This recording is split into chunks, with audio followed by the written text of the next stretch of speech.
and the hypocrisy of the Greens. Now, the Greens, of course, live in this very special space where they are the permanent protest party of Australian politics. They're able to single-handedly suggest that colonisation and the modernisation that's come to this country is something that must be systematically either dismantled or grossly compensated for. Put simply, I don't know whether the idea is that we're supposed to go back to what life was like before white settlement or whether we're just supposed to hand the keys over in terms of power.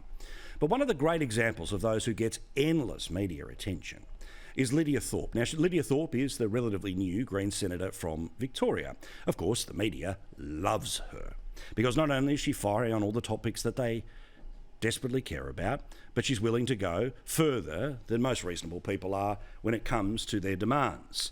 So she's exactly what politics needs, according to the Channel 9 papers.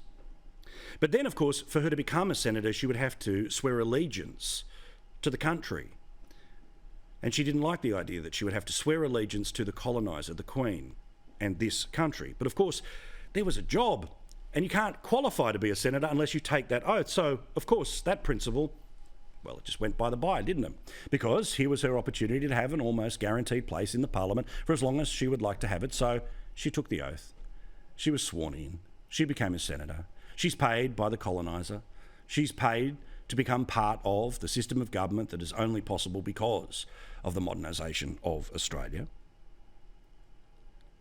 And she's also talked about how climate change, as always, for all Greens, is a really important thing. We must do something desperately to save the climate. And she's doubled it in that also climate justice is also First Nations justice. It was part of her first speech to Parliament. So cue the hypocrisy alarm when this tweet was noticed in the past couple of days. There's Lidia Thorpe waiting for a plane to fly to Mount Isa, but she's not waiting in the same way that you or I or any of her constituents would. She was invited to the Chairman's Lounge in Qantas, the single most exclusive club when it comes to flying in the country. Of course, she wore the T-shirt saying, "Stolen wealth, not commonwealth." So, do as I say, not as I do. Climate change is so desperately important, but I won't do a Zoom call to people in Mount Isa. I have to fly. And of course I have to fly business class. It's a long way from Melbourne. And of course I'm one of the people. And I'm down with fighting inequality. But, geez, the champus is all right here in the Chairman's Lounge, isn't it?